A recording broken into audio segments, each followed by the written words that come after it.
सब लोग को गुड आफ्टरनून। लाइव हो गए हैं आप लोग, सब लोग जल्दी जल्दी हो जाइए।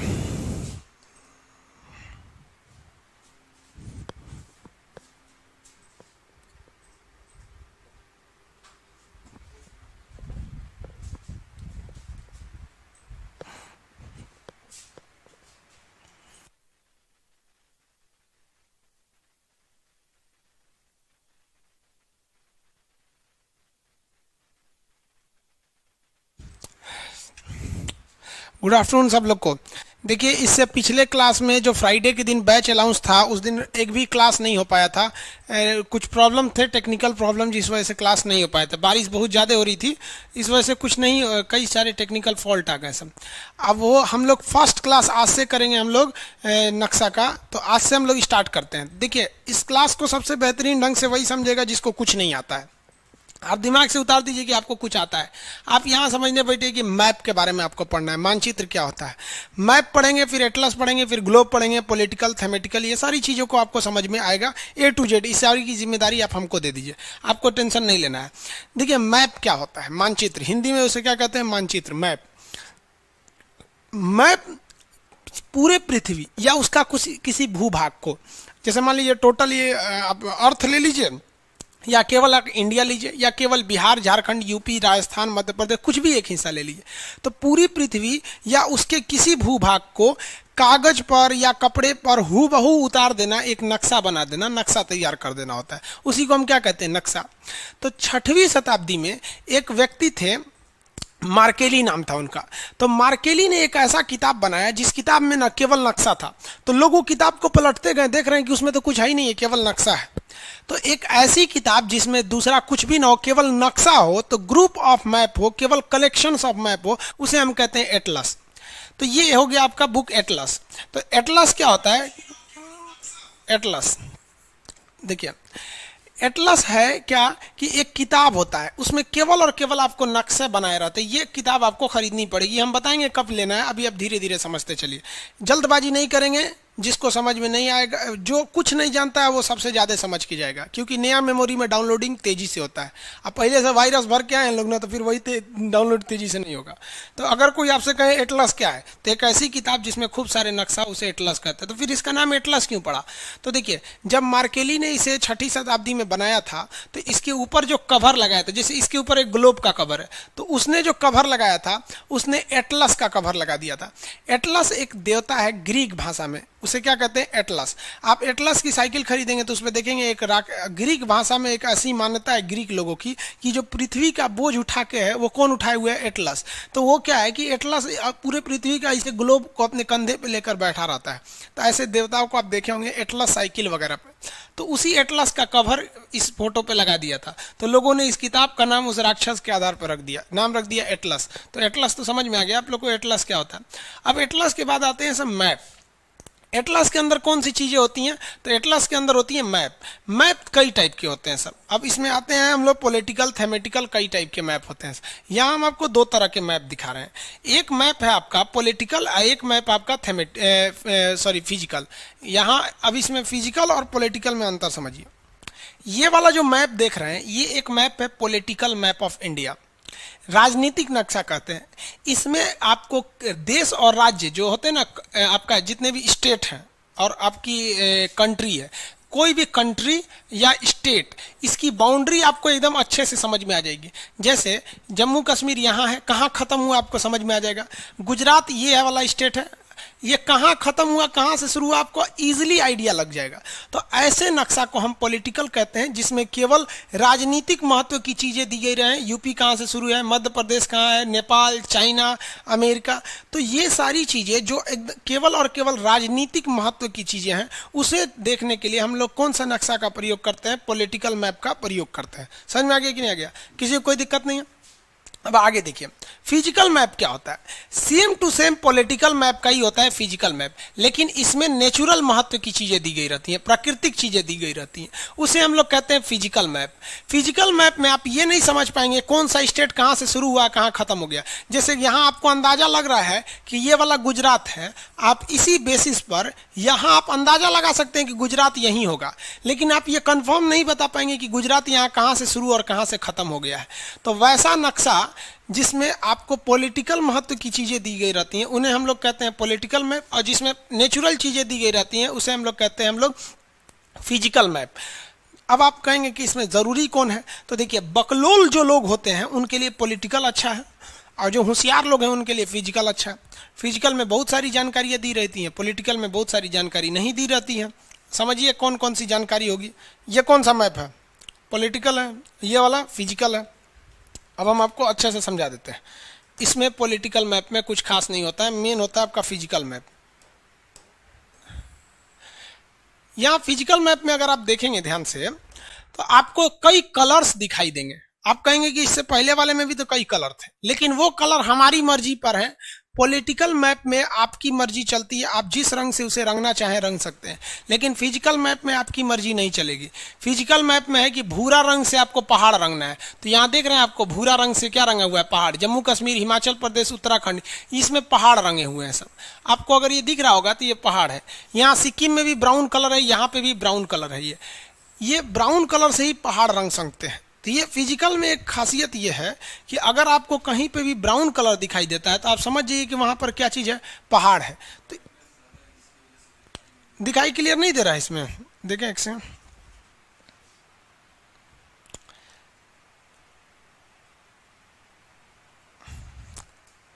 गुड आफ्टरनून बाबू।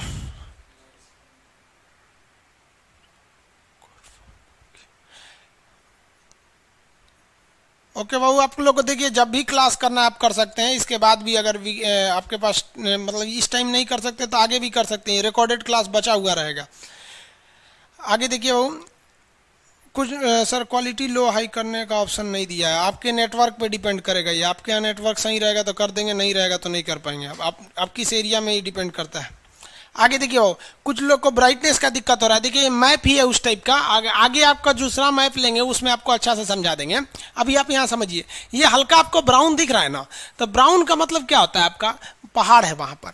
इससे काफी फायदा होता है। आप जैसे मान लीजिए कोई पायलट है, अब अगर कोई पायलट है उसे आपने पॉलिटिकल नक्शा दे दिया है, तो पॉलिटिकल नक्शा में उसको कहाँ समझ में आएगा ऊंचा कौन है नीचे कौन है। लेकिन अगर वही फिजिकल नक्शा है तो वो देख लेगा कि भाई भूरा कलर का, इसको हाइट बढ़ाना पड़ेगा वरना लड़ जाएगा। अब एक और चीज इसमें होगा कि कहाँ पहाड़ की ऊंचाई ज्यादा है और कहाँ पहाड़ की ऊंचाई कम है, ये कैसे पता चलेगा। अब आप खुद सोचिए कि अगर भूरे रंग से पहाड़ है तो ये तो भूरा रंग का मतलब हो गया पहाड़, लेकिन हाइट कैसे दिखाएंगे। तो इसमें भूगोलवेताओं ने दिमाग लगाया। उन्होंने क्या किया कि कलर को डार्क और लो करना चालू किया। जहां एकदम चटकार रंग से रंग दिया, भूरा रंग से, जहां चटकार भूरा है तो उसको समझ लिए कि वहां का पहाड़ की ऊंचाई ज्यादा है। और जहां हल्का भूरा है, अब अगर इंडिया के बीच में देखेंगे ना तो हल्का हल्का भूरा यहाँ भी दिख रहा होगा, बीच में हल्का ब्राउन दिख रहा होगा। हम आगे आपको, अभी क्या है कि आपको पूरा नक्शा नहीं मिला होगा, तो एक्चुअली क्या है कि अभी हम पूरा नक्शा ले लिए हैं। धीरे धीरे करके आपको जब एक आइडिया लग जाएगा तो आपको एक एक राज्य के नक्शा के हिसाब से पढ़ाएंगे। तो ये आपका हो गया आपका कश्मीर का। तो अगर कलर भूरा है, डार्क कलर है, तो मतलब समझिए उस चीज की वैल्यू ज्यादा है। यानी भूरा कलर किसको दिखाता है, तो भूरा कलर दिखाता है आपको भाई पहाड़ को, तो पहाड़ वहां पे ज्यादा है। और अगर भूरा रंग पंछुछुर हो जाएगा, पंछुछुर का मतलब समझते हैं पतला, तो जब कभी भी भूरा रंग पतला हो गया तो आप समझ जाइएगा कि वहां पर पहाड़ की हाइट कम है। तो हाइट ज्यादा रहने पे कलर ज्यादा और कम होने पे कम। जैसे यहाँ पे हल्का भूरा दिख रहा है, आपको ना बराबर दिख रहा होगा, तो इसमें कोई खास इफेक्ट नहीं पड़ेगा। तो ये भूरा रंग से पता चलता है कि कौन सा चीज ज्यादा है, कौन सा चीज कम है। अब ये तो भूरा समझ में आ गया, तो यहाँ हम लिख देते हैं ब्राउन कलर। आपको पीडीएफ वगैरह मिलेगा बाबू, अभी आपको बस थोड़ा बहुत समझा रहे हैं ताकि आपको आइडिया लग जाए। अब ग्रीन कलर, ग्रीन कलर का मतलब होता है मैदानी एरिया। ग्रीन कलर का मतलब क्या होता है, मैदान। मतलब वैसा चीज जो समतल भूमि हो, पहाड़ वगैरह जहां ना हो, वो ग्रीन कलर से के एरिया से दिखाएगा। ब्लू कलर के एरिया से पानी को दिखाएगा। जैसे अगर आप यहाँ देखेंगे समुद्र को क्या दिखा रहा है, ब्लू कलर से। अब जहां समुद्र ज्यादा गहरा होगा वहां पर आपको ज्यादा नीला करेगा, और जहां समुद्र कम गहरा होगा वहां कम नीला करेगा। तो ये हो गया आपका कलर कोडिंग। ये धीरे धीरे आपको सब आराम से समझ में आने लगेगा, कलर कोडिंग क्या है क्या है। तो ये सब चीजों में आपको अंतर धीरे धीरे पढ़ते रहेंगे, ऑटोमेटिक समझ में आ जाएगा। अभी हम केवल रफली इंट्रोडक्शन के रूप में बता रहे हैं। तो पॉलिटिकल मैप अलग होता है, थेमेटिकल अलग होता है। इसमें आपको कभी भी नहीं दिखेगा कि कश्मीर कहाँ शुरू हुआ कहाँ ख़त्म हो गया, राजस्थान कहाँ से शुरू हुआ कहाँ ख़त्म हो गया। अब इसके अलावा मैप आता है जिसको हम लोग कहते हैं थेमेटिकल मैप। उसको समझिए क्या होता है। देखिए ये मैप देखें, थेमेटिकल मैप क्या होता है, किसी खास चीज को दर्शाने के लिए जब मैप बनाया गया रहता है ना, उस मैप को हम लोग कहते हैं थेमेटिकल मैप। जैसे इसमें केवल रेलवे लाइन दर्शाई गई है, बाकी कौन स्टेट कहाँ गया, कौन सा पहाड़ कहाँ है, इससे कोई मतलब नहीं है। इसमें केवल रेलवे लाइन को दर्शाया गया है। तो जब किसी खास चीज को दर्शाने लगे तो उसे क्या कहते हैं हम लोग, थेमेटिकल मैप। जब पर्वत पहाड़ या नेचुरल चीज को दर्शाने लगे तो उसे क्या कहते हैं हम लोग, फिजिकल मैप। और जब देश राज्य इत्यादि का विभाजन दिखाने लगे तो उसे क्या कहते हैं, पॉलिटिकल मैप। तो मैप कितने टाइप के हो गए, 3 टाइप के, पॉलिटिकल, फिजिकल, थेमेटिकल, ये तीनों पढ़ना है आपको। अब इसके अलावा एक और मैप होता है, ये देखिए ब्लैंक मैप। इसमें सब चीज़ सादा दे देता है, आपको कुछ नहीं देगा। तो जब हम आपको सबसे पहले आपको पढ़ाएंगे पॉलिटिकल, क्योंकि पॉलिटिकल से ही आपको समझ में आता है। शुरुआत कहाँ से करेंगे, पॉलिटिकल से। पॉलिटिकल के बाद आपको पढ़ाएंगे फिजिकल, उसके बाद ये एकदम सादा मैप है बाबू, इसमें आपको कुछ नहीं दिखेगा, एकदम सादा रहेगा, इसमें कुछ पता ही नहीं चलेगा। सबसे टफ होता है यही ब्लैंक वाला, देखिए इसमें आपको एकदम सादा मैप मिलेगा। इसके बाद आएगा थेमेटिकल। थेमेटिकल जब ये तीनों पढ़ लेंगे तब आप पढ़ेंगे ब्लैंक मैप, तब आपको ये वाला सादा मैप दे दिया जाएगा। इसमें क्या होगा सादा में कि आपको कुछ दिया ही नहीं रहेगा, आपको अपने अंदाज से भरना पड़ेगा ब्लैंक मैप में। तो अभी आप ये रफली एक ओवरव्यू समझिए। इसके अलावा देखिए मैप कितने टाइप का, पहले पढ़ेंगे पॉलिटिकल, फिर थेमेटिकल, उसके बाद पॉलिटिकल, फिजिकल, थेमेटिकल, उसके बाद ब्लैंक मैप में भरेंगे। ये सारी चीज़ें आपको एटलस में मिलेंगे। अब इसके बाद आएगा आपका ग्लोब। ग्लोब जो होता है ना, ये अर्थ का एक रियल व्यू की तरह होता है, इसी पृथ्वी को एक लगभग। लेकिन इसकी ये खराबी क्या होती है कि भाई इसको आप हर जगह नहीं ले जा सकते। तो सबसे लास्ट में आपको क्या पढ़ना पड़ेगा, ग्लोब पढ़ना पड़ेगा। एकदम लास्ट में आपको पढ़ना है ग्लोब। इस ग्लोब के बारे में लास्ट में। अब इसमें आप पढ़ेंगे कि पृथ्वी अगर इधर से देखेंगे तो 22.5 डिग्री झुका है, ज़मीन से देखेंगे तो 66.5 डिग्री झुका है। तो ये सब एंगल वगैरह के बारे में, अक्षांश क्या है, देशांतर क्या है, ये सब चीज़ों को आपको ग्लोब में पढ़ना है। अब हम लोग मेन स्टार्ट करते हैं अपना टॉपिक पे। अभी तक जो था इंट्रोडक्शन टाइप का था, उस आपके लिए उतना इंपॉर्टेंट नहीं था।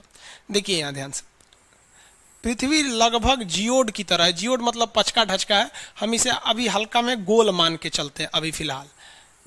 और ना एक ही दिन में सारा कॉन्सेप्ट समझेंगे ना तो पगला जाएंगे, कहेंगे मैप तो हम समझिए नहीं पाएंगे।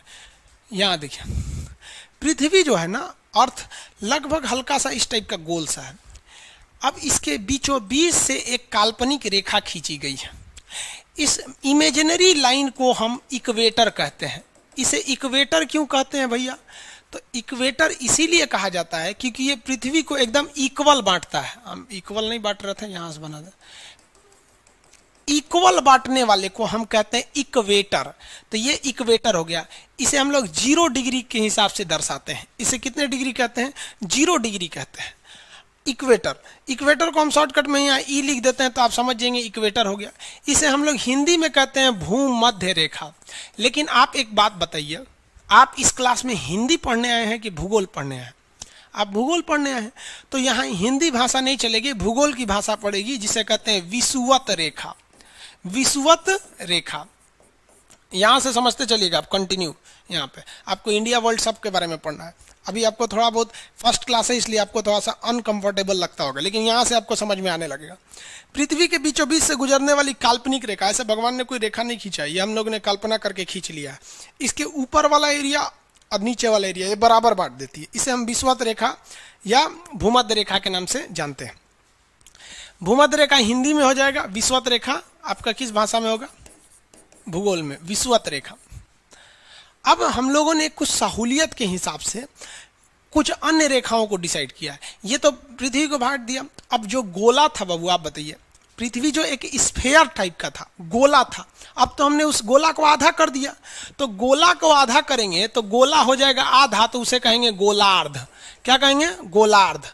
और नीचे वाला भी क्या हो जाएगा, गोलार्ध, गोला का आधा।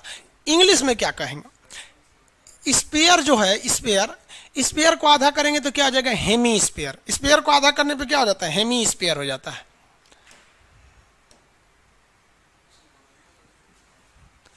ये हो गया आपका हेमी स्पेयर। तो इसको हेमी स्पेयर, ये भी हेमी स्पेयर। ऊपर के भाग को उत्तर कहते हैं यानी नॉर्थ, और नीचे के भाग को दक्षिण कहते हैं यानी साउथ। अब धीरे धीरे एक एक चीज आपके साथ नया नया जुड़ते जाएगा।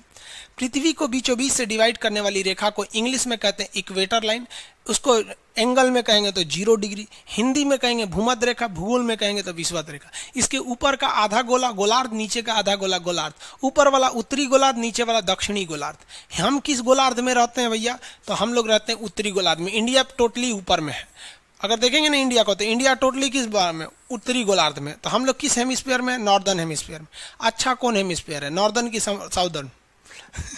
अच्छा तो भाई पूरी पृथ्वी है, नीचे में ना पानी ज्यादा है, ऊपर में जमीन ज्यादा है। तो दो चीजें समझ में आ गया। गोलार्ध आपको धीरे धीरे समझेंगे आराम से, जिसको कुछ नहीं आता है पूरा अच्छा से समझ जाएगा। अब एक चीज देखिए, अर्थ जो है ना हल्का सा इसे झुका हुआ है, ये क्या है, झुका हुआ है। अब ये कितने डिग्री झुका हुआ है, 23.5 डिग्री। कितने डिग्री, 23.5 डिग्री। आज से 1.25 लाख साल पहले, लगभग 15 करोड़ साल पहले ये 18 डिग्री पे झुका हुआ था।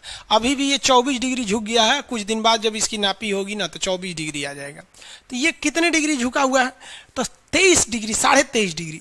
तो यहाँ से कितने डिग्री है, 23.5। तो 23.5 डिग्री के पास एक रेखा खींचेंगे ऊपर की ओर, और 23.5 डिग्री के पास एक रेखा खींचेंगे नीचे की ओर। अब आप कहेंगे कि सर ये सीधा क्यों नहीं खींच रहे हैं, तिरछा क्यों खींच रहे हैं? तो किसी भी फुटबॉल के ऊपर आप अगर सीधा रेखा खींचेंगे तो सीधा खींचेबे नहीं करेगा। रियल में अगर आप फुटबॉल लेके खींचेंगे ना तो तिरछे खींचेंगे सीधा, लेकिन दूर से कैसा लगेगा, तिरछा। तो ये 23.5 पे है, ठीक है। ये भी नीचे वाला 23.5। हम ये 23.5 क्यों लिए हैं, क्योंकि पृथ्वी 23.5 डिग्री पे झुकी हुई है। अब यहाँ देखिए, तो यहाँ से हमने जो 23.5 ऊपर वाला लिया और 23.5 नीचे वाला ले लिया।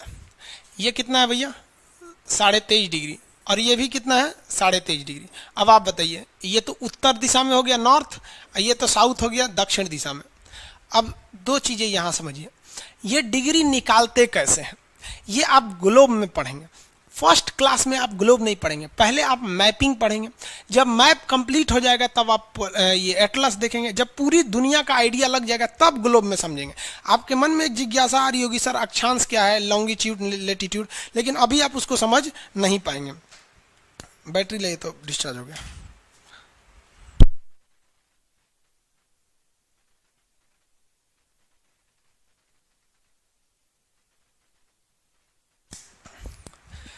आगे देखिए भाऊ, तो ये उत्तरी हो गया, ये दक्षिणी हो गया। इसके अलावे अगर आप पृथ्वी को देखेंगे तो पृथ्वी जो है ये जमीन के हिसाब से अगर देखेंगे, यहां देखिए, किसी चीज को अगर आप झुकाते हैं, जैसे इसी चीज को हम झुका दिए, तो इसमें दो तरह का एंगल बनता है। एक ऊपर से ये वाला एंगल और नीचे से ये वाला एंगल, दो एंगल बना कि नहीं। कोई भी चीज, जैसे हम इधर झुक गए तो एक एंगल इधर से बनेगा और एक एंगल पीछे से बनेगा। तो जो अर्थ झुकी हुई है ना, तो ये वाला झुकाव है, ठीक है, और ये जमीन है। देखिए ध्यान से, तो जो अर्थ झुकी हुई है तो ये वाला झुकाव 23.5 है, और ये वाला झुकाव ये 23.5 है। अब आप बताइए, कोई 90 डिग्री का एंगल है, अगर इसको 40 डिग्री झुका दिए, 40 डिग्री, तो ये कितना होगा, जेन्युइन है कि 50 होगा? भाई दोनों को जोड़ेंगे तभी ना वो सीधा खड़ा होगा। तो अगर पृथ्वी सीधा रहती तो 90 डिग्री रहता, लेकिन 23.5 झुक गई है, तो अंदर वाला कितना होगा, 66.5 होगा। 66.5 होगा कि नहीं? आप खुद देखिए, 90 डिग्री में किसी चीज को झुकाएंगे एक ओर से, तो अगर इधर से 10 हुआ तो इधर से 80 बचेगा। उसी तरह पृथ्वी अगर सीधा रहती तो 90 पे रहती, 23.5 झुका दिए तो इधर से 23.5, तो इधर से कितना होगा, 66.5 होगा। तो 66.5 डिग्री हो जाएगी पृथ्वी। तो पृथ्वी पर दो रेखाओं का बड़ा महत्व है, एक 23.5 डिग्री वाले का क्योंकि ये ऊपर से एंगल है, एक 66.5 डिग्री वाले का क्योंकि ये नीचे से एंगल है। समझ में आ रहा है कि नहीं? अभी आप कमेंट पे ध्यान नहीं देंगे आप लोग, अभी आप लोग मेन अभी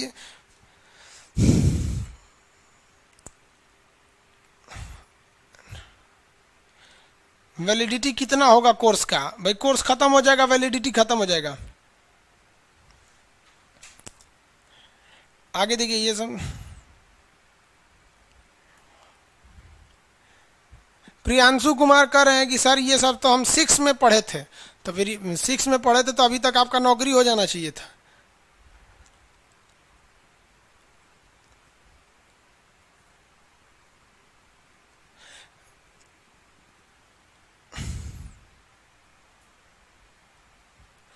चलिए यहाँ देखिए, कुछ कुछ फालतू फालतू के कमेंट करता है ऐसे, यहाँ ये सब यहीं रहेगा सब बेरोजगार बन के। देखिए ध्यान से, 66.5 और 23.5 डिग्री, ये दो ठो महत्व हो गए सब।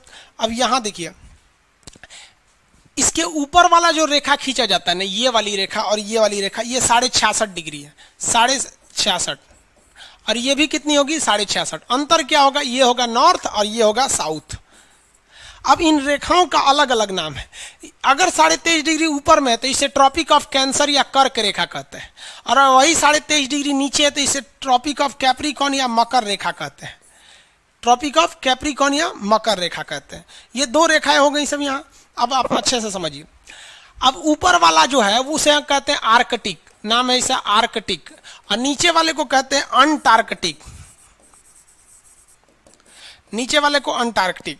ये रेखाएं याद रखेंगे, इसका काफी ज्यादा यूज होगा क्योंकि इसको शुरुआत में ही बता दे रहे हैं। टोटल कितनी रेखा हो गई बिना देखे आप बताएंगे आंख बंद करके। बीचों बीच वाली रेखा विषुवत रेखा, बीचों बीच में विषुवत रेखा, ऊपर में गया 23.5 डिग्री कर्क रेखा, नीचे में 23.5 डिग्री मकर रेखा। इंग्लिश में बोलिए, बीचों बीच वाला विषुवत रेखा को इंग्लिश में क्या कहेंगे, इक्वेटर। 23.5 ऊपर वाला क्या हो गया, ऊपर वाला 23.5 क्या हो गया, ट्रॉपिक ऑफ कैंसर, और नीचे वाला 23.5 ट्रॉपिक ऑफ कैप्रिकॉर्न। ऊपर वाला 66.5 आर्कटिक, आर्कटिक, और नीचे वाला 66.5 अंटार्कटिक, नीचे वाला अंटार्कटिक, ऊपर वाला आर्कटिक। हो गया। अब इसका महत्व क्या है, आखिर इतना क्यों बताया जा रहा है, आखिर इसका कुछ ना कुछ तो यूज होगा। समझिए, यूज समझते हम लोग। देखिए, जो अर्थ, जो सनलाइट होता है ना, सनलाइट, पृथ्वी सनलाइट, ये ज्यादा सूरज जो होता है वो मैक्सिमम जाता है कहां पर, कर्क रेखा पर। सूर्य मैक्सिमम कहां तक जा सकता है, कर्क रेखा। तो आप कहेंगे सर इधर अंधेरा रहता है। नहीं बबुआ, यहां तक सूर्य आता है, इसके बाद इसकी रोशनी तिरछी जाती है। अब आप बताइए, तिरछा रोशनी में रोशनी तो जाएगा, लेकिन क्या गर्मी उतना जाएगा, नहीं जाएगा। तो ये कर्क रेखा से जितना दूर जाइएगा ठंड बढ़ेगा कि नहीं बढ़ेगा, ठंड बढ़ेगा, और दूर जाइएगा और ठंड बढ़ेगा, और दूर जाएंगे और यानी ऊपर में तो और ठंड बढ़ने लगेगा, बढ़ेगा कि नहीं बढ़ेगा। अब एक बात बताइए, तो ये तो कर्क रेखा की मैक्सिमम स्थिति कहाँ आ गई, ऊपर यहाँ पर, और कर्क रेखा मिनिमम नीचे कहाँ जाता है, मकर रेखा के बीच में, सॉरी सूर्य। तो सूर्य किन दो रेखाओं के बीच में सीधा चमकता है, तो कर्क रेखा और मकर रेखा के बीच में सूर्य की किरणें सीधा चमकती हैं, इसके अलावे ये तिरछा चमकती हैं। सबसे कम, आप बताइए, सबसे कम सूर्य की रोशनी कहाँ जाएगी, यहाँ जाएगी, न गर्मी लगेगा, ना इसे पोल कहते हैं, इसे भी पोल कहते हैं। ये साउथ पोल है, ये नॉर्थ पोल है। तो सूर्य अधिकतम किन दो रेखाओं के बीच रह सकता है, फटाफट बताएंगे। ऊपर में कौन सी रेखा, कर्क रेखा, और नीचे में कौन सी रेखा, मकर रेखा। इन्हीं दोनों रेखाओं के बीच में सूर्य हमेशा चक्कर लगाता है, अदरवाइज में वो चक्कर नहीं लगाएगा। इन्हीं दोनों रेखाओं के बीच में वो क्या करेगा, चक्कर लगाएगा। अब एक बात बताइए, इसके ऊपर इधर तो सूर्य की किरणें तिरछी और इधर भी तिरछी, यानी यहाँ उतना गर्मी नहीं पड़ेगा जितना यहाँ पड़ेगा। तो कर्क रेखा और मकर रेखा के बीच के एरिया को हम क्या लिख सकते हैं, गर्म क्षेत्र लिख सकते हैं। बताइए, अगर हमने लिख दिया तो कुछ गलती किया, यहीं से इंटर द मिशन हो जाता है फटाफट। क्या हमने इसको गर्म क्षेत्र लिख दिया तो कुछ गलती किए हैं?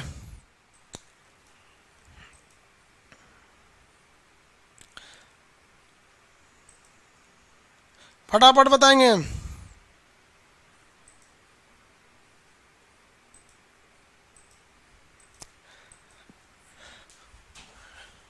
चलिए देखिए, यहाँ ये गर्म क्षेत्र होगा, ये गर्म क्षेत्र। तो क्यों गर्म क्षेत्र होगा, क्योंकि सूर्य इन्हीं के बीच में घूम रहा है, इसके उधर उसकी किरणें तिरछी जा रही हैं, इसके नीचे भी तिरछी जा रही हैं। लेकिन आप बताइए, यहाँ पे समझिए, क्या आप हिंदी पढ़ने बैठे हैं कि गर्म क्षेत्र बोल रहे हैं? आप तो ज्योग्राफी पढ़ने बैठे हैं ना। तो ज्योग्राफी में हम लोग गर्म को क्या बोलते हैं, ज्योग्राफी में गर्म को बोला जाता है उष्ण। गर्म को क्या बोला जाता है, उष्ण। क्या बोल रहे हैं, उष्ण। और क्षेत्र को कहते हैं कटिबंध। क्या कहेंगे, कटिबंध। तो ये बीच वाला एरिया हो गया उष्ण कटिबंध। अब इसके बीच अगर कुछ भी पाया जाता है तो आपको क्या बोला जाएगा? उष्ण कटिबंध। अब इंग्लिश मीडियम में इसे क्या कहेंगे भाई? उष्ण कटिबंध वाले इंग्लिश मीडियम वाले भी एडमिशन लिए होंगे, वो लोग सोच रहे होंगे इसे इंग्लिश मीडियम में क्या बोला जाएगा, तो इसे टोरिड जोन बोलते हैं। इंग्लिश में इसे टोराइड जोन बोलते हैं, टोरिड जोन। हिंदी में इसे उष्ण कटिबंध बोलते हैं। समझ में आ गया आप लोग को? अब बताइए कि यहाँ पे कोई देश पाया गया, सपोज विषुवत रेखा पे कोई देश पा लिया गया, यहाँ पर इक्वाडोर। तो क्या इक्वाडोर एकदम विषुवत रेखा पर है, तो क्या इक्वाडोर उष्ण कटिबंध में आएगा? कंफर्म आएगा। जो भी कर्क रेखा और मकर रेखा के बीच में आएगा तो उष्ण कटिबंध में आएगा। अब कितने लोग बता सकते हैं कि उष्ण कटिबंध में 3 रेखाएं आती हैं, कर्क रेखा, विषुवत रेखा और मकर रेखा। इसमें सबसे ज्यादा गर्मी कहाँ पड़ेगा? सबसे ज्यादा गर्मी भैया विषुवत रेखा पे पड़ेगा, क्योंकि सूरज जब ऊपर जा रहा था तब भी यहाँ चमक के गया, और जब नीचे आ रहा था तब भी चमक के गया, तो सबसे ज्यादा गर्मी यहीं पे पड़ने वाली है। अब देखिए आगे ये वाले एरिया में कल्पना कीजिए, यहाँ देखिए, जब सूरज ऊपर गया होगा, कहाँ गया होगा? ऊपर में, यहाँ पर होगा, तब तो यहाँ पर नहीं होगा वो। तो जब ऊपर गया होगा तो ये वाला एरिया कैसा होगा? ठंडा। कैसा होगा? ठंडा। नीचे वाले की बात कर रहे हैं, ठंडा। और ये वाला एरिया कैसा हो गया होगा? गर्म। जब ये ऊपर होगा, जब यहां से सूरज नीचे आएगा, यहां पर इस वाले एरिया में यहीं तक आ ही सकता है यहां पर, तो ये वाला एरिया अब कैसा हो जाएगा? जो ठंडा था वो कैसा हो जाएगा? गर्म हो जाएगा। लेकिन अब ये गर्म हो गया, अब ये वाला कैसा हो जाएगा? ये वाला हो जाएगा ठंडा। यानी हम ये कह सकते हैं कि ये वाला बीच का जो एरिया है ये ठंडा और गर्म दोनों हो जाएगा। इसमें दोनों चीजें देखी जाएंगी, ये ठंडा और गर्म दोनों हो जाएगा। अब बताइए, यहां फिर से नाम रखिए, ये ठंडा को हिंदी में कहते हैं शीत, ठंडा को हिंदी में शीत, और गर्म को क्या कहते हैं? उष्ण। गर्म को उष्ण। तो बताइए, तो शीत प्लस उष्ण क्या हो गया? शीतोष्ण। शीत प्लस उष्ण, इसको क्या बन गया? शीतोष्ण बन गया। तो यहां हो गया भैया इसका शीतोष्ण नाम हो गया, ये हो गया शीतोष्ण। शीतोष्ण इंग्लिश में इसे कहते हैं टेम्परेट जोन। इसे इंग्लिश में क्या कहेंगे? Temperate zone. शीतोष्ण कटिबंध, ये हो गया शीतोष्ण। तो पृथ्वी पर आपने कितने कटिबंध देखे? एक आपने देखा उष्ण कटिबंध, एक देखे शीतोष्ण कटिबंध। शीतोष्ण कटिबंध को टेम्परेट जोन कहते हैं। कितने लोग ये बता सकते हैं कि यहां पर क्या होगा? देखिए बबुआ, सूर्य अधिकतम आ सकता है नीचे मकर रेखा तक, यहां आने के बाद भी यहां तक तिरछी किरणें छोड़ेगा और कुछ गर्मी उत्पन्न कर देगा, इसलिए ठंडा के साथ साथ गर्मी रहेगा। लेकिन ये वाले एरिया में कभी भी ठंड ही पड़ेगा, गर्मी नहीं पड़ेगा, ठंडा। और ठंडा को क्या कहते हैं? शीत। तो ये क्या हो गया? शीत कटिबंध। कटिबंध का मतलब क्या होता है? एरिया। कटिबंध का मतलब एरिया। और ऊपर वाला भी क्या होगा? सूर्य अधिकतम यहीं तक जाएगा ना, कर्क रेखा तक, इसके बाद तो जाएगा नहीं। और ये वाला एरिया क्या हो जाएगा? ये भी तो हो गया शीत कटिबंध। तो पूरे पृथ्वी को कितने कटिबंध में बांटे? ये शीत कटिबंध को इंग्लिश में क्या कहेंगे? Frigid zone. फ्रिजिड, एकदम बर्फ जम जाता है वहां पे, उसी को क्या कहते हैं? Frigid zone. अब यहां देखिए, पृथ्वी के बीचों बीच में बोलिए कौन सा कटिबंध? फटाफट बोलते जाएंगे लोग, नीचे कमेंट लिख के फटाफट बताएंगे। पृथ्वी के बीचों बीच में कौन सा जोन? कौन सा कटिबंध बीचों बीच में?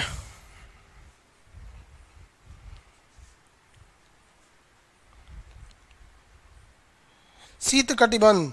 बीचों बीच में शीत कटिबंध आएगा।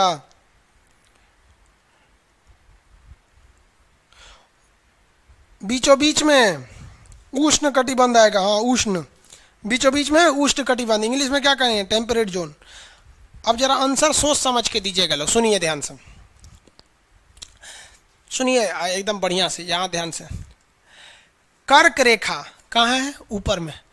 कर्क रेखा और मकर रेखा, कर्क रेखा और मकर रेखा, इसके बीच के क्षेत्र को क्या कहेंगे?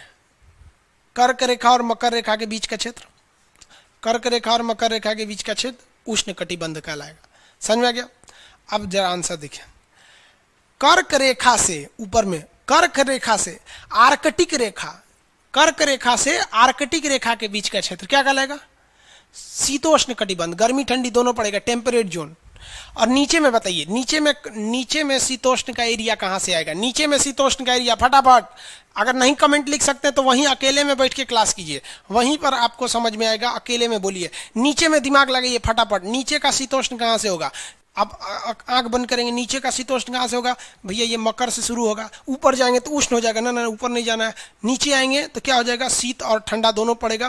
तो ये हो गया आपका मकर रेखा से लेके आर्कटिक रेखा, ये क्या हो गया? शीतोष्ण हो गया।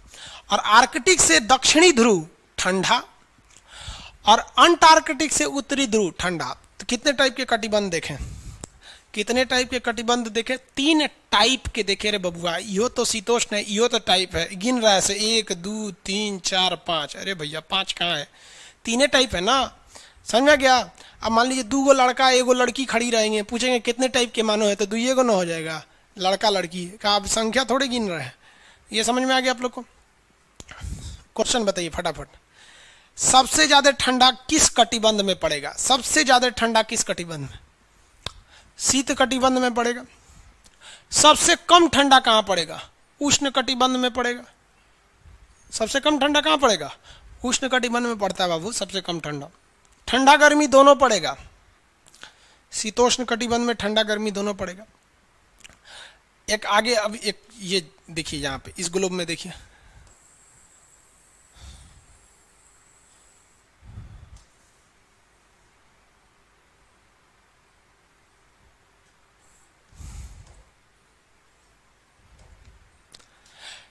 ये बताएंगे लोग कौन सी रेखा है?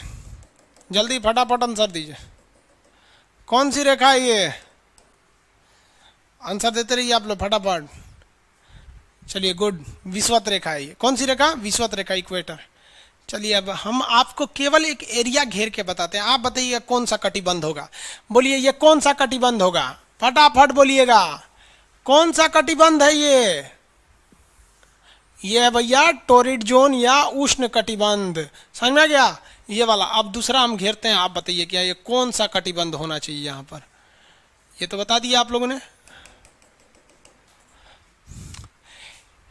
ये बताइए तो जहां ये बताइए जहां हम हाथ चला रहे हैं, ये कौन सा होगा? आइडिया लगाइए कौन सा होगा ये, फटाफट लगाइए आइडिया कौन सा होगा ये। और ये वाला भी, ये कौन सा कटिबंध है? फटाफट बताएंगे लोग। ये वाला है भैया, जल्दी जल्दी इंग्लिश में बोल दे, temperate zone. Temperate zone Hindi में? हिंदी में हो गया आपका शीतोष्ण कटिबंध। चलिए अब कितने लोग देखते हैं, बता देते हैं फटाफट, बता देंगे लोग। वेरी गुड, वेरी गुड बाबू। आंसर इतना तेज दीजिए कि हम पढ़ ना सके। आप देखिए आंसर कितना तेजी से आ रहा है, इस तरह से आंसर दीजिए कि पढ़ ही ना सके हम यहाँ पर। खैर हम एक्चुअली मोबाइल में इसलिए देखते हैं ताकि हमको भी एहसास हो कि आपको कैसा दिख रहा है। स्क्रीन पे देखते हैं तो फिर दूर पड़ जाता है वहाँ पर। अब बुढ़ा गए, अब हमको चश्मा लगाना पड़ेगा, स्क्रीन पे उतना दूर से नहीं दिखता है। चश्मा लगा लेते हैं तो स्क्रीन पे पढ़ेंगे। उम्र बढ़ जाने के बाद ना आँख नाक कान सब खराब हो जाता है। चलिए देखिए ध्यान से, बुढ़ौती आ गया मेरा। कितने लोग आंसर देंगे? लोग फटाफट बताएंगे हम। एक बार में हमें लिखते के साथ आंसर आना चाहिए। ये कौन सा कटिबंध है? फटाफट कौन सा कटिबंध होगा? इंग्लिश वाले लोग सबसे ऊपर में है बबुआ। ये सब यूपीएससी का क्वेश्चन ऐसे नक्शा बना बना के पूछेगा आपको। कौन सा कटिबंध होगा? फटाफट बताएंगे। ये वाला हो गया शीत कटिबंध। शीतोष्ण थोड़े होगा रे बकलवा कहीं का, खाली ठंडा पड़ेगा। हिया ना शीतोष्ण होगा। आई वाला कौन सा होगा? उष्ण होगा। दिमाग चट देता है तुम लोग। गलती नहीं बोलो भाई, इतना मेहनत से पढ़ा रहे हैं, आंसर सही होना चाहिए। कौन सा कटिबंध है? शीत कटिबंध है, शीत कटिबंध है। यूपीएससी जो है ना वो ससुरा खखोर के क्वेश्चन पूछता है। क्वेश्चन क्या पूछा यूपीएससी? कह रहा है कि शीत कटिबंध में सबसे ज्यादा ठंडा कहां पड़ता है? रे बकलवा कहीं को, तो अपने ठंडा पड़ता है। अब कौन सी पूछ रहा है? ओमे कौन सी ठंडा पड़ता है? माने शीत में भी महाशीत।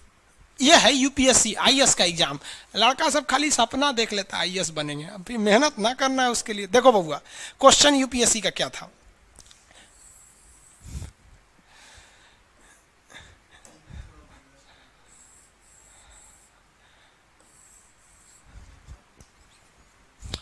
आवाज में झंझनाहट हो रहा है क्या? -10 कर देते हैं। अब कैसा आवाज? क्लियरिटी अब चेक करिए तो थोड़ा सा झंझनाहट कम है, ठीक है? थोड़ा बहुत झंझना जाता है बाबू, हमारा गले खराब है, भगवान अजीब टाइप का बना दिया गला मेरा। देखिए ये है हमारा शीत कटिबंध, लेकिन क्वेश्चन है शीत में भी महाशीत, तो शीत में भी महाशीत, शीत में भी महाशीत। आ जा बाबू आ जा, ये हमारा गोला हो गया पृथ्वी। देखिए गौर से देखिएगा, ये है शीत कटिबंध और ये भी है शीत कटिबंध। ये रेखा का नाम बोलिए फटाफट, रेखा कंप्लीट होने से पहले नाम आ जाना चाहिए। कौन सी, क्या नाम है इसका? अरे जल्दी बोलो, कंप्लीट कर देते हैं। हाँ गुड, क्या नाम है इसका? विषुवत रेखा, वेरी गुड। ये शीत है ना। अब देख बबुआ, यहां पर एकरा दो भाग में हम बांट देते हैं, एकरो दो भाग में बांट देते हैं। ऊपरा वाला का नाम रख देते हैं एक, नीचे वाला का नाम रखते हैं दो। एक और दो, कितने लोग बता सकते हैं इसमें कि शीत कटिबंध को यानी फ्रीजिड जोन को हमने 1 और 2 में बांट दिया है। इसमें ज्यादा ठंडा 1 में लगेगा कि ज्यादा ठंडा 2 में लगेगा? गलत आंसर आया ना, घुस के कैमरा में से निकाल ले आएंगे इधर और धो देंगे। यहाँ बता देते हैं, यहाँ ज्यादा ठंडा फटाफट 1 में ठंडा कि 2 में? 1 की 2, 1 की 2, जल्दी फटाफट, देर नहीं होना चाहिए। 1 में कि 2 में? 1 में कि 2 में? 1 में, 1 में, वेरी गुड। बस 1 लिखते जाएंगे सर, वेरी गुड, बहुत अच्छा। बकलोलवा कौन दू बोल रहा है? दू कौन बोलता है? यहाँ से फेंक देंगे हम फ्रीजिड जोन में ले जाके। बकलोलवा 1 में ना ठंडा पड़ेगा बबुआ, वहां सूरज का रोशनी जाइबे नहीं करेगा, एकदम कोना में वो पट्टी है वहां पे। 1 में देख लो भाई, इतना तेज आंसर आना चाहिए इस तरह से, धड़ धड़ धड़ एकदम, वेरी गुड। सबसे ज्यादा ठंडा ओ खोपड़िया पे ना तो एक खोपड़िया पे। समझ में आ गया कि नहीं आ गया? भूगोल वालों ने ये दोनों का नाम अलगे रख दिया। हम तो आपको धाए दे बता दिए थे, आप में से कितने अच्छे से आप बता दिए कि 1 में कि 2 में। लेकिन यही क्वेश्चन यूपीएससी पूछा था और आधा लड़का गलती ठोक के आया था। क्या पूछा था पता है? कि ज्यादा ठंडा टुंड्रा में पड़ता है कि टैगा में? अब लड़का पगला गया, टुंड्रा टैगा कौन सी होलो रे भाई? टुंड्रा टैगा, लो टुंड्रा टैगा यहाँ पर। अरे यूपीएससी ना खखोर के पूछता है कुछ हो। अब जैसे किसी को कह देंगे मामा जी तो आराम से समझ में आ जाएगा। कहेंगे हमारे बाप के सार, तो कहेंगे कौन सी बोल रहा है बाप के सार? अरे मामा जी को ही बोला जाता है बाप के सार। तो वही ऐसे पूछता है, टुंड्रा में कि टैगा में? आंसर बताइए, टुंड्रा में कि टैगा में? टुंड्रा या टैगा? फटाफट। टैगा बोल रहे हैं लोग, टैगा, कुछ टुंड्रा बोल रहे हैं लोग। अब आंसर की स्पीड वो नहीं रह गई है, टुंड्रा या टैगा, टुंड्रा या टैगा। भैया ये पूरा ध्रुव होता है, 1 और 2 दोनों को मिला देंगे तो ध्रुव हो जाता है। टुंड्रा या टैगा? टुंड्रा या टैगा? देखो भैया हम बताते हैं, देखिए ध्यान से। ये जो ऊपरा वाला 1 नंबर है ना, यानी जो एकदम खोपड़िया है और नीचे वाला एकदम पेंदिया है, ये 1 नंबर को हम लोग कहते हैं टुंड्रा। जो 1 नंबर है ना, अंग्रेजी हिंदी दोनों में टुंड्रा, और जो 2 नंबर है उसे कहते हैं टैगा। और कुछ नहीं है रे भैया, लड़कवा को सब पता था लेकिन टेक्निकल नाम नहीं पता था, इसलिए फेल होके चल आया। 1 नंबर में ज्यादा ठंडा पड़ेगा क्योंकि ये सूर्य से विषुवत रेखा से बहुत दूर है, और ये 1 नंबर में ज्यादा, इसी को कहते हैं टुंड्रा और इसको कहते हैं टैगा। बताइए क्वेश्चन कहेगा सबसे कम पेड़ पौधे यानी सबसे कम वनस्पति, एकदम लीस्ट क्वांटिटी ऑफ इन्वायरमेंट, सबसे कम जीव जंतु कहां पाए जाएंगे रे भैया? टुंड्रा में कि टैगा में?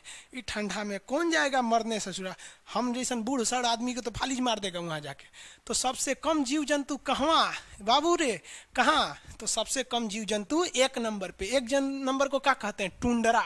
समझ में आ रहा है कि नहीं आ रहा है?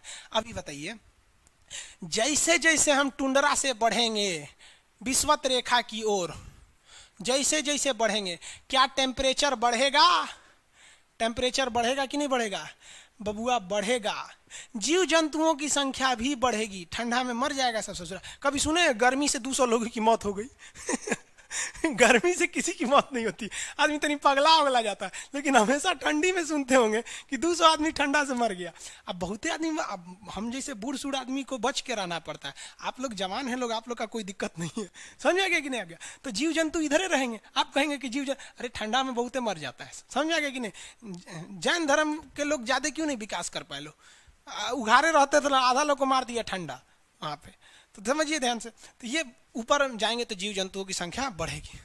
अब बताइए इसमें, देखिए बताइए खटाखट, देखते हैं कितना तेज आंसर देता है सर। आंसर एकदम जबरदस्त। हाँ भाई, ऐसे स्क्रीन चलना चाहिए धड़ाधड़, खुशी हो जाएगा भाई। यहाँ पे आप टेंशन नहीं लीजिए, जो ऑफर में एडमिशन लिए 200-150 में, जो ऐसे लिए हैं 200 में, आपको आपको जब कोर्स कंप्लीट होगा ना तो आपको लगेगा कि इसके लिए 2000 भी कम था। टेंशन नहीं लीजिए। देखिए ये वाला पूरा कटिबंध बताइए, टुंड्रा और टैगा मिला के बोलेंगे तो उसे कहेंगे शीत कटिबंध। जब टुंड्रा और टैगा दोनों मिला दीजिएगा तब हो जाएगा शीत। और शीत में से महाशीत टुंड्रा और कम शीत टैगा। हई रेखा बोलो बबुआ, हई रेखा विषुवत रेखा। बताओ बबुआ हई कौन सा क्षेत्र है? बताओ बबुआ ये बीच वाला, जल्दी फटाफट। उष्ण कटिबंध। कौन सा कटिबंध? उष्ण कटिबंध। ये शीतोष्ण, ये शीतोष्ण, ये शीत कटिबंध। हो गया? किसी को कोई दिक्कत नहीं है कटिबंध में? टुंड्रा टैगा में कोई दिक्कत नहीं है? आगे बढ़ जाए। अरे टुंड्रा टैगा में दिक्कत नहीं ना है? Very good. टुंड्रा टैगा में कोई दिक्कत नहीं है, वेरी गुड। विषुवत रेखा, उष्ण कटिबंधीय, शीत, वेरी गुड। अरे इसमें इमोजी कौन लिख के भेज रहा है? ये सबको हुन्ने बतियाने का आदत लगा है, इमोजी लिख के भेज देता। कहीं बकलोल कहीं इमोजी कौन सी पढ़ेंगे हम? इमोजी लड़कियां बना बना भेज रही हैं सब।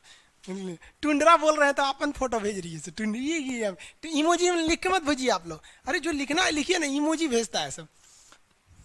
हिंदी मीडियम वाला तो कई को पता नहीं इमोजी मतलब कौन सी वाला। और जन सियार ऐसा पीला पीला मुखटवा बना रहता है इमोजी बोला जाता है। चल बाबू आप तो एक तो बहुत जबरदस्त चीज दिखाते हैं। नक्शा का इंपॉर्टेंस देखिए।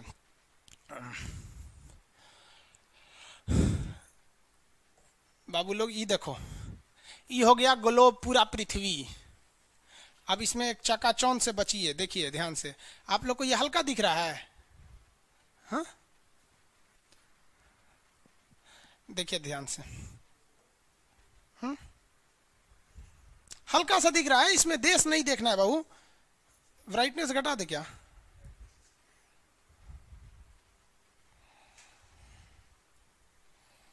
देखिए यहां फटाफट देखेंगे लोग। ये रेखा बोलिए फटाफट, कौन सी रेखा है बीचों बीच से जा रही है?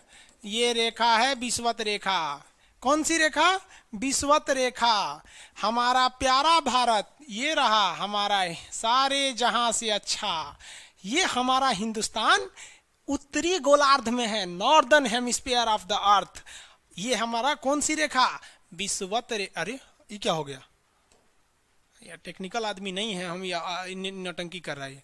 ये विषुवत रेखा हो गया। ये बबुआ एगो बात बता तो, जो विषुवत रेखा है वही ना सबसे ज्यादा गर्मी पड़ेगा। सबसे ज्यादा गर्मी कहां पड़ेगा? विषुवत रेखा पे पड़ेगा, क्योंकि सूर्य जाता है अधिकतम कहां तक? ये कर्क रेखा तक। कर्क रेखा भारत के बीचों बीच से गुजरती है, आपको भी पता है, 8 राज्यों से। थोड़ा बहुत तो आप भी पढ़े होंगे, शॉर्टकट गमछा झाड़ू सब फालतू चीज होता है। अब यहां देखिए, ये तो है मकर रेखा बबुआ, ये है मकर रेखा, यही है ना मकर रेखा। इसमें तो किसी को दिक्कत नहीं है। अब एक बात बताओ बाबू, ध्यान से देखो। सूर्य मकर रेखा से जाएगा कहां पर? कर्क रेखा तक। और कर्क रेखा पर जाने के बाद यह वापस आएगा कहां पर?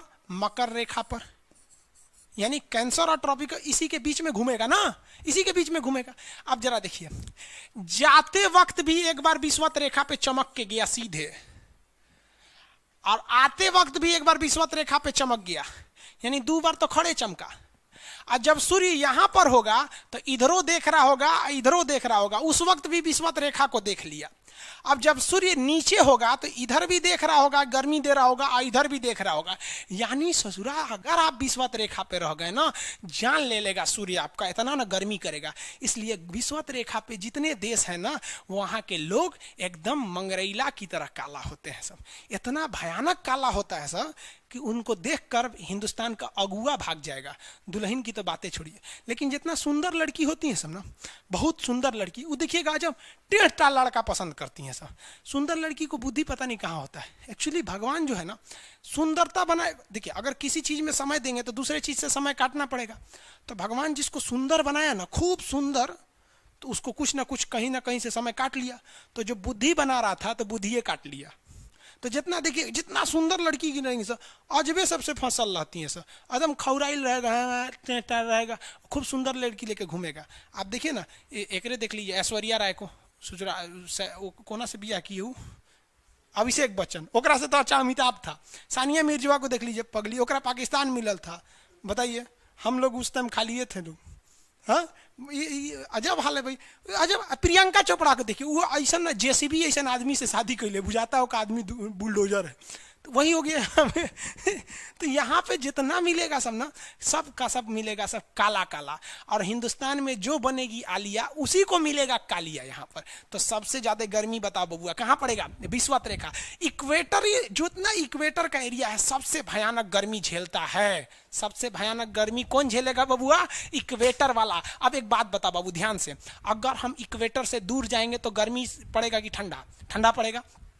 गर्मी वाले एरिया में लोग काले हो जाते हैं और ठंडी वाले एरिया में गोरे हो जाते हैं। यानी विषुवत रेखा से जितना दूर जाएंगे आप गोरे होते जाएंगे और वहां ठंडा लगने लगेगा। विषुवत रेखा के पास आएंगे तो काले हो जाएंगे, गर्मी लगेगा। अब एक काम करते हैं, और ये क्या निकल गया? हाँ चलिए क्वेश्चन देखिए, फटाफट बताइए आंसर। देखते हैं कितना समझदार हैं लोग, कितने इंटरेस्ट लेके पढ़ रहे हैं आप लोग। देखिए ये हमारा हिंदुस्तान, इंडिया हमारा। चलो बबुआ ये रेखा देखिए, कौन सी रेखा बताइए फटाफट? विषुवत रेखा। विषुवत रेखा है ना जी, पृथ्वी के बीचों बीच से जारी है। जैसे जैसे हम इससे दूर जाएंगे ठंडा पड़ेगा, लोग गोरे हो जाएंगे। जैसे जैसे करीब आएंगे गर्मी पड़ेगा, लोग काले हो जाएंगे। हिंदुस्तान में देख रहे बबुआ, हिंदुस्तान में जल्दी से फटाफट, अब कमेंट वमेंट ना बबुआ, फटाफट हिंदुस्तान, इंडिया में देखो, इंडिया में ये हमारा हिंदुस्तान। निचवा वाला केरला तमिलनाडु विषुवत रेखा के एकदम करीब है। तो साउथ के लोग में गर्मी ज्यादा पड़ता है और साउथ के लोग काला काला होते हैं। लोग साउथ इंडिया के लोग देखिएगा गोरे नहीं होते हैं। लेकिन जैसे जैसे आप विषुवत रेखा से दूर जाएंगे ठंडी पड़ेगा और लोग गोरे हो जाएंगे। और ऊपर जाइए और गोरे होंगे, और ऊपर जाइए और गोरे होंगे। सबसे ऊपर चले जाइए कश्मीर, चले जाइए कश्मीर। कश्मीर में खूब ठंडा, कश्मीर की कली, वाह वाह, समझ में आ गया? वहां कोई फेयर एंड लवली की जरूरत नहीं है। कश्मीर के लड़का लड़की सब गोरे होते हैं लोग। और नीचे दक्षिण भारत में देखेंगे तो सब झौंसल मिलता है, सब कुछ कुछ हीरोइन गोरी हो जाती हैं सब।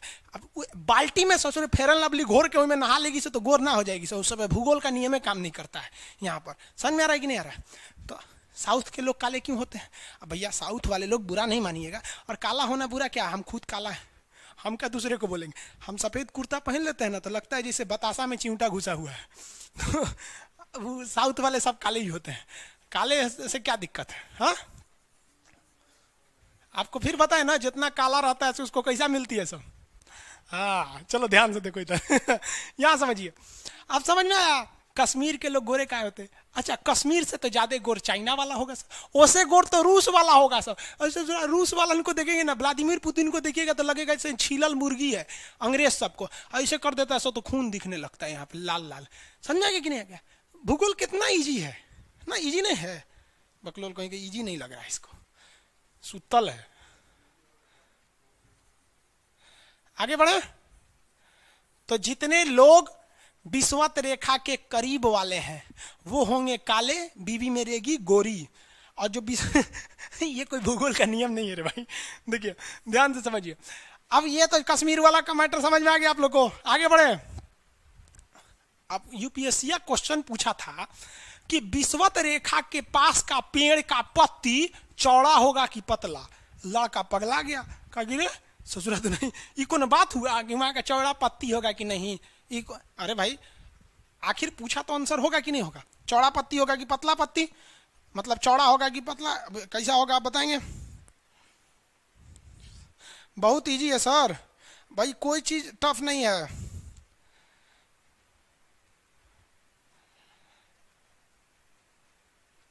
अरे बकललवा डाउनलोड करने की सुविधा ना, स्क्रीनशॉट ले सकते हैं ना डाउनलोड कर सकते हैं, ये सुविधा नहीं मिलेगा। चलिए ध्यान से समझिए। अब यहाँ पर पत्ती के बारे में हम लोग समझते हैं, पत्ती के बारे में। इधर देखिए फटाफट, अब कमेंट छोड़िए मेरी ओर देखिए।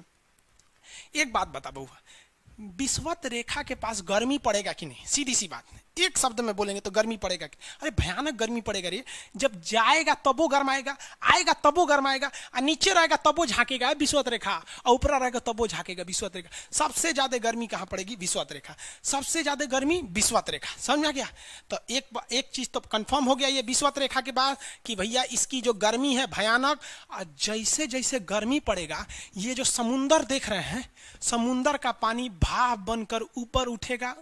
गर्मी के कारण कोई भी पानी एवापोरेट हो जाएगा, यानी क्या बन जाएगा, वाष्प बन के ऊपर उठ जाएगा, और यही वाष्प ऊपर जाके बना लेता है बादल। तो विषुवत रेखा के पास खूब ज्यादा बादल हो जाएंगे, और इतने बादल हो जाएंगे कि वहां वर्षा हो जाएगी। तो विषुवत रेखा के पास डेली 2 बजे वर्षा हो जाती है।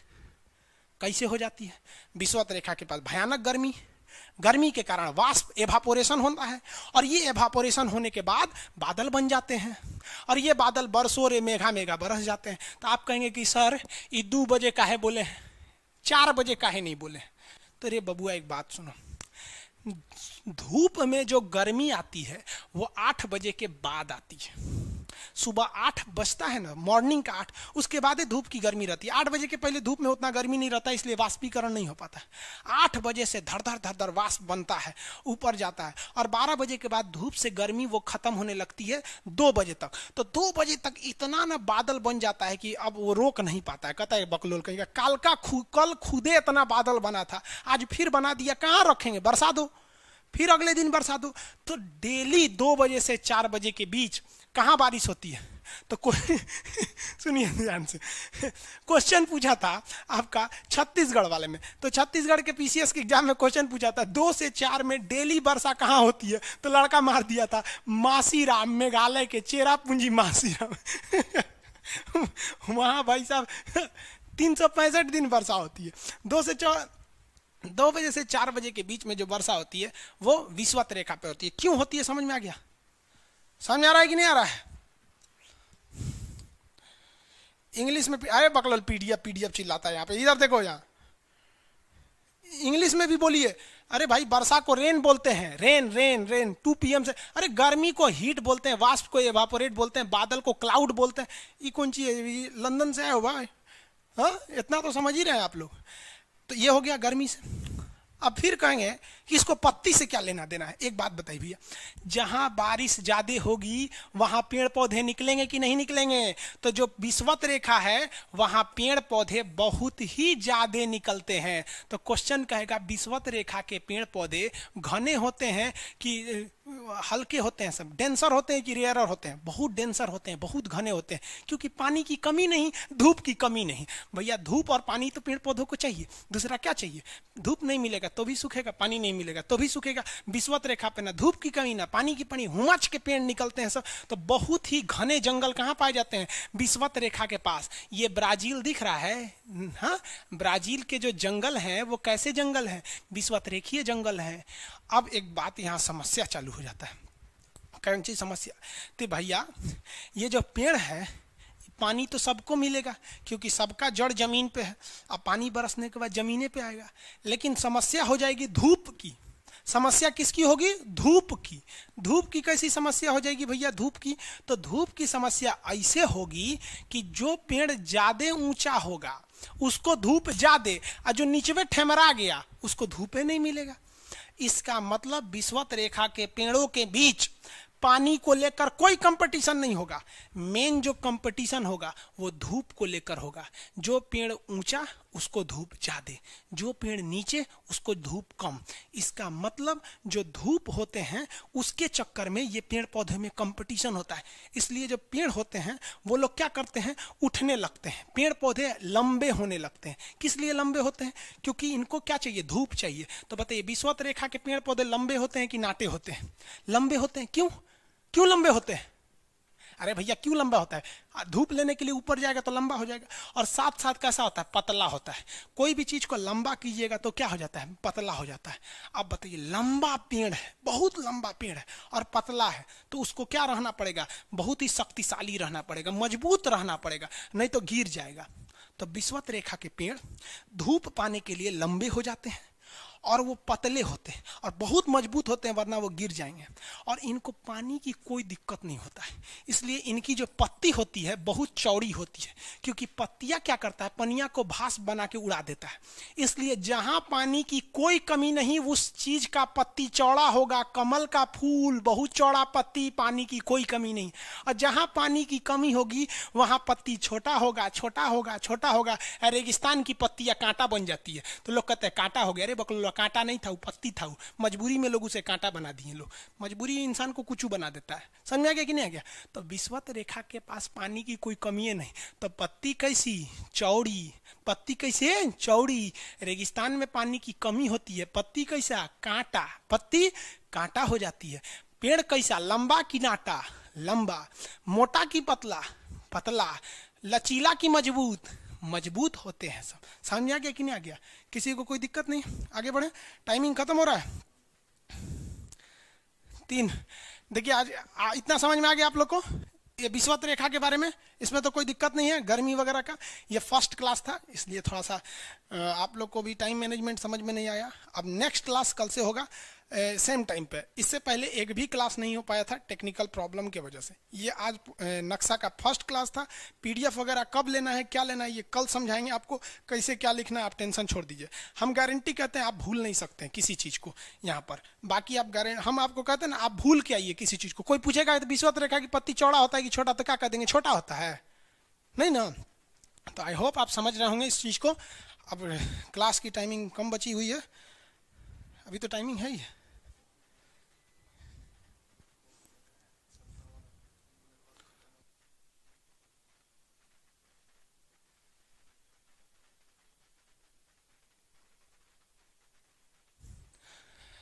चलिए, तो आप लोग को आज के लिए इतना ही रहने देते हैं, फिर मिलेंगे नेक्स्ट क्लास में। आपको सारी चीज़ों को समझा देंगे। आई होप आप इसको समझे होंगे। नेक्स्ट क्लास में मिलेंगे। जय हिंद। आपको कोई समस्या नहीं होगी। आप फर्स्ट क्लास है इसलिए आप लोग को कुछ कन्फ्यूजन हो रहा होगा।